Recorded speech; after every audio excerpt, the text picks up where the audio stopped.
tab.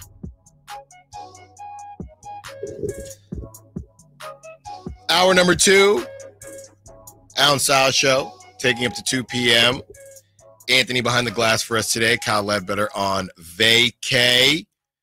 And it is time for our Kings trade target, trade candidate of the day. Now, we talked about this guy, an Allen favorite, okay? He had a breakout season on his new team. He was recently traded from a different bad team. This team did have a bit of a good run, though, and we thought maybe they would catch the Kings for a hot second, but it was all for naught. This guy is 24 years old and can score the basketball, has good length, is continuing to evolve, to grow, somebody that Allen has liked since he was drafted. This person, this player, of course, it is time for Deni Avdija. All right? Deni Avdija, he went to the Blazers, of course.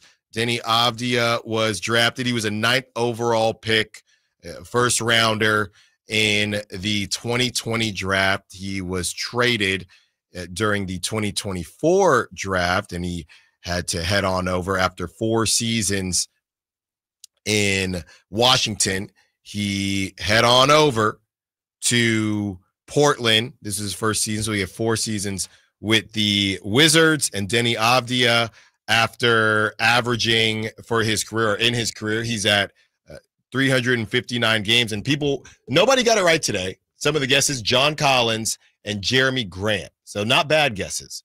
But 359 games, his career, 11.3 points per game, 6.2 rebounds per game, 2.8 assists per game on 46% shooting, 33% from the three-point line, 75% from the free throw line. This season, in 72 games, now, yes, the Blazers weren't great, but in 72 games, 16.9 points per game, 7.3 total rebounds per game, 3.9 assists per game, 47.6% from the field, 36% from 3, 78% from the free throw line.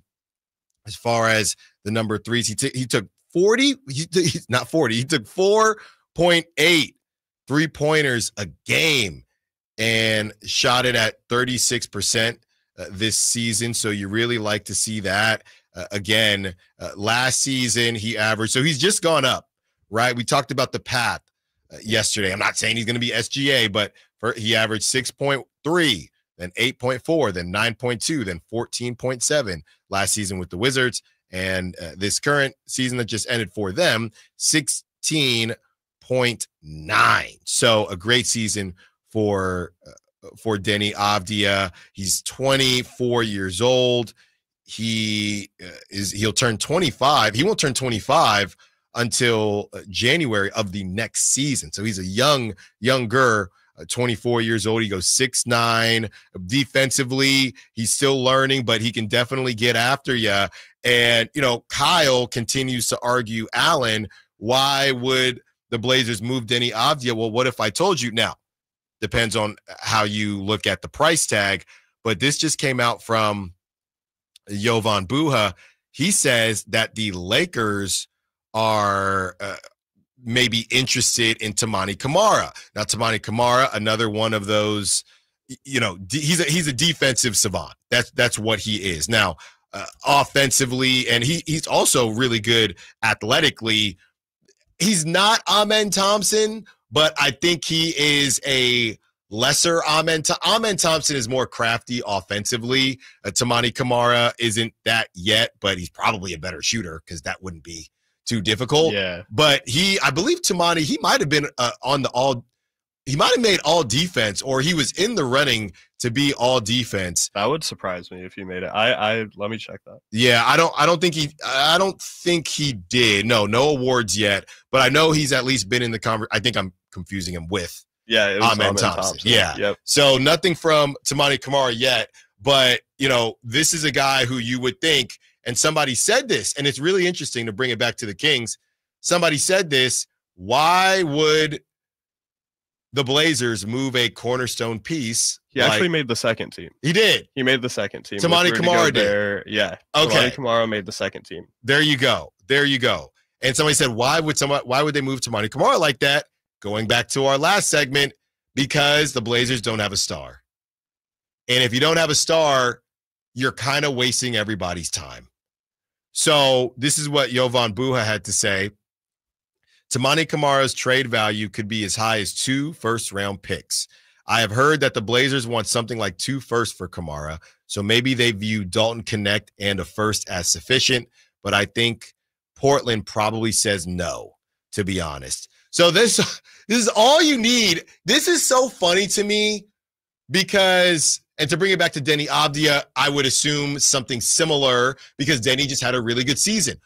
You can, and not to say that you'll get somebody to bite, but you can have guys, and all you need is for one guy to have a good season or 2 good seasons in a row.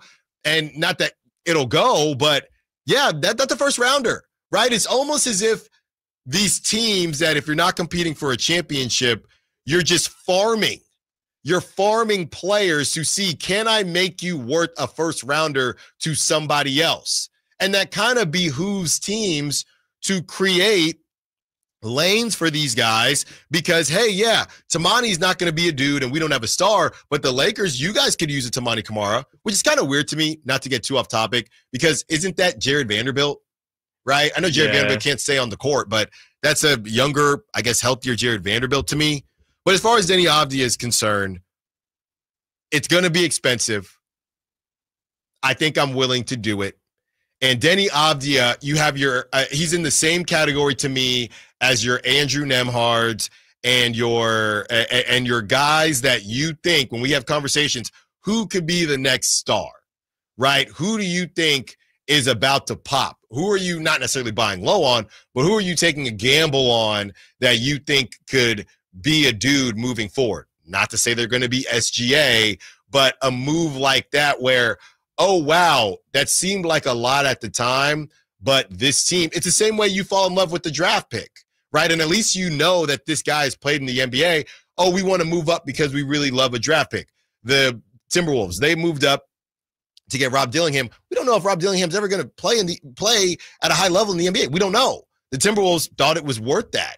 So me personally, if I'm going to pay a little bit more for somebody, Cam Johnson at 27, 28 years old, paying a first or 2 firsts for Cam Johnson, that's tough sledding for me.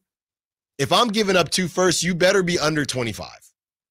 You better be under 25 and either be the missing piece to our machine, or we better think that you're going to be the next something. Or you're already an all-star. And you're just, again, you think that you're scratching the surface, right? So that is Deni Avdija for me. A lot of people might not be that high on him, but like I said, I've had an affinity for him since the draft, that 2020 draft. He goes to the Wizards. You're seeing the growth. So I am willing to pay a pretty penny. We're going to see how pretty on the other side here. I am willing to pay a pretty penny for Deni Avdija. As far as his contract is concerned, he signed a 4-year deal, okay, with the Wizards before that trade. So this is why he's going to be so expensive. Deni Avdija is on a declining deal with no option. A declining deal with no option. So Deni Avdija, $15 million this season, he just got paid. It goes down to 14.3 when he's 25 next season. It goes down to 13.1 when he's 26 and goes down to 11.8. So the Blazers, yeah. And Anthony is going to read off what Kyle left for us on the other side because I have not seen. And Kyle told me this is going to be tough. He's telling me right now. So, and Anthony has seen it. And Anthony said, quote, this is crazy.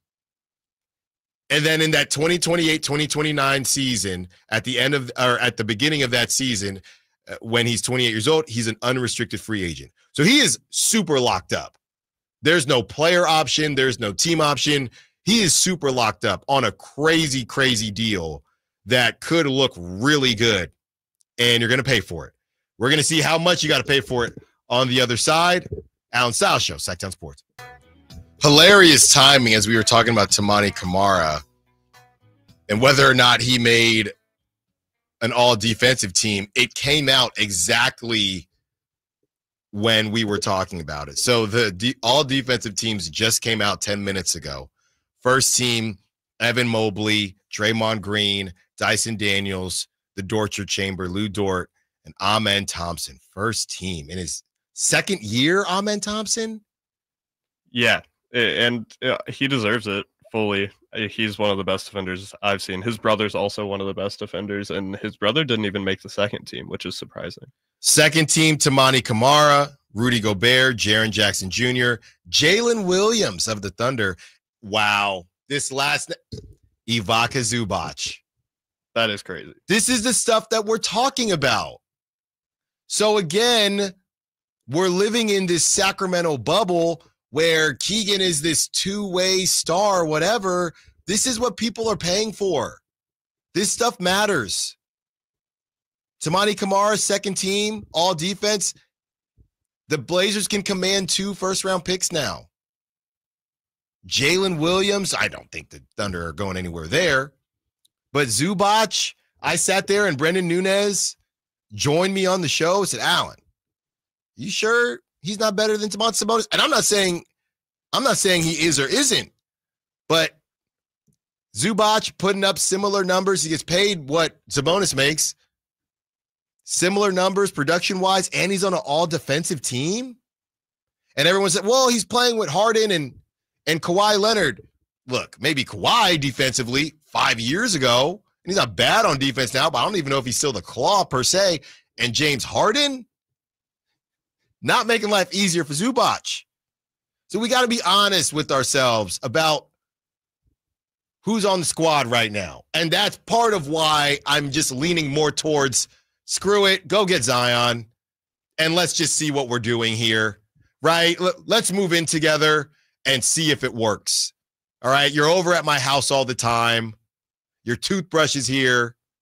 Let's just move in, see if it works. If it doesn't, thank you for your time. I wish you the best. Because this dancing, oh, here's a promise ring. I don't care about a promise ring. What are we in 10th grade? Come on. Just go all in. If you're not going to, and again, not saying I don't want to blow it up, but if you're not going to blow it up, stop with this 1 foot in, 1 foot out garbage. All right. It's time for the good stuff. Anthony is in for Kyle Ledbetter, but Kyle Ledbetter did cook up these trades before he took off. And thank you for doing that, Kyle.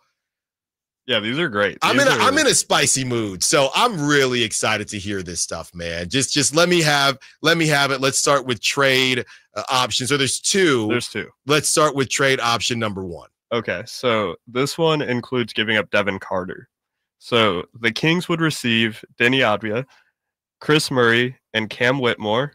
The Rockets would receive DeMar DeRozan, and the Blazers would receive Dylan Brooks, Devin Carter, the 2026 first-round pick, top 14 protected from Sacramento, and their this year's number 42 pick, and a Houston second-rounder. That's option number 1. I would sign that right now.